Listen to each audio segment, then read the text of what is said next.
Bons dias, tudo bem? Você sabe por que uma pessoa ouve a outra, mesmo quando uma delas está em um quarto com a porta fechada? Vou lhe explicar isso logo após a vinheta. Permaneça no vídeo.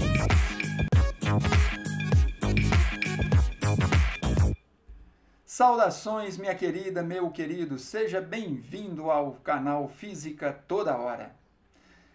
Aproveite este momento, se inscreva no canal, dê seu like, compartilhe o vídeo. Hoje nós vamos tratar de um assunto relacionado a ondas sonoras. Vamos falar um pouco sobre difração e interferência do som. Vamos falar também da ressonância acústica. Para isso, lhe convido a observar a figura abaixo. Nessa figura, você tem dois garotos, um de um lado de um muro e o outro garoto do outro lado. O que é que permite eles conversarem? Por que o som, a voz de um, consegue ser ouvida pelo outro?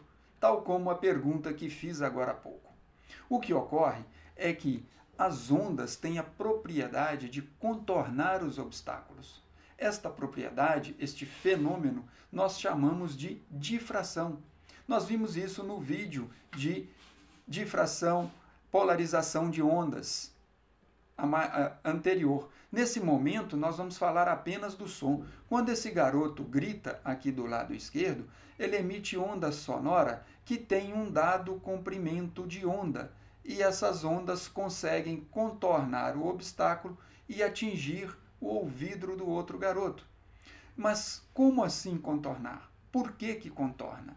O detalhe é que a distância ou o tamanho da onda, o comprimento de onda, tem tamanho proporcional ao tamanho do muro, ao tamanho do obstáculo. Ou seja, o tamanho do obstáculo tem tamanho muito próximo do comprimento de onda do som emitido pela pessoa.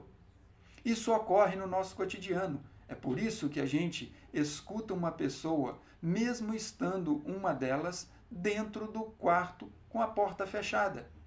O som contorna, passa pela greta, pela beirada da porta, pode passar pela beirada da janela. Este fato do som contornar o obstáculo a gente chama de difração. Muito bem. Um outro fenômeno que ocorre com as ondas sonoras é a interferência. Nesse caso, você pode ter um som anulando outro som. Qual é a condição para isso acontecer? Veja bem, nós temos aqui a representação de duas fontes sonoras. A fonte F1, que emite som, e a fonte F2, que também emite um som. Mas as duas fontes, vamos considerar, que emitem sons iguais e em fase.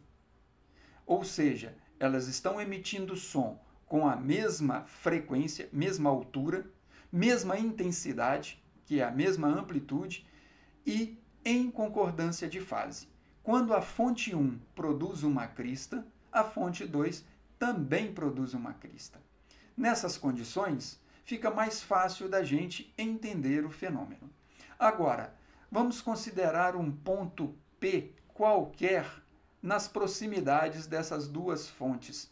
Será que esse ponto sofre uma interferência construtiva ou destrutiva? Para falar disso, vamos observar o seguinte: a distância que esse ponto P está da fonte 1 e a distância que esse ponto está da fonte 2. A diferença entre essas duas distâncias vai definir uma expressão que nos permite abordar e dizer se a interferência é construtiva ou destrutiva. Observe, fazemos a maior distância menos a menor igual a n vezes lambda sobre 2, onde lambda é o comprimento de onda dessas ondas sonoras, que falamos há pouco, que são ondas de mesma frequência, mesmo comprimento de onda e em fase. Nesse aspecto, quando você faz a subtração das distâncias, a maior menos a menor, e conhece o comprimento de onda, você pode determinar essa constante n.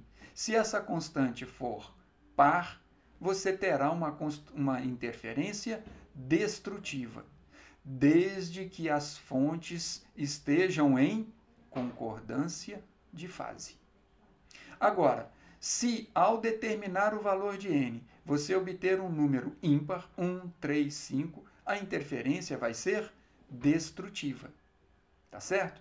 Professor, mas e se a fonte F1 e F2 estiverem em oposição de fase?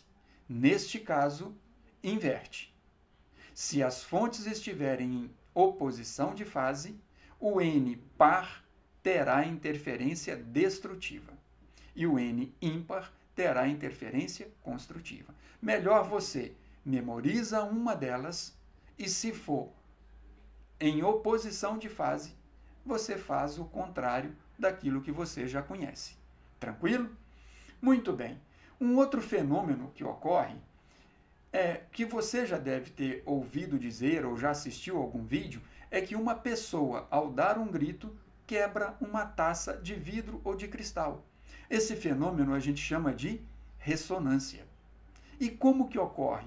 Por que ocorre isso? Lembre-se que todo material sólido, como essa taça de cristal, por exemplo, as moléculas estão vibrando. E essas moléculas vibram com uma frequência natural. Essa frequência natural ocorre com todo o material sólido, que tem suas moléculas sempre vibrando. Ela pode mudar de acordo com a temperatura que o objeto está submetido. Muito bem.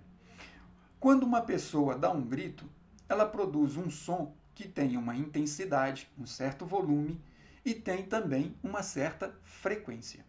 Quando a frequência do som emitido pela pessoa é igual, melhor dizendo, quando a frequência do som é igual à frequência natural das moléculas do objeto, esse objeto, essas moléculas vibrando, absorvem a energia da onda sonora. Então, quando essa pessoa dá um grito e produz uma onda sonora, essa onda está transportando uma energia.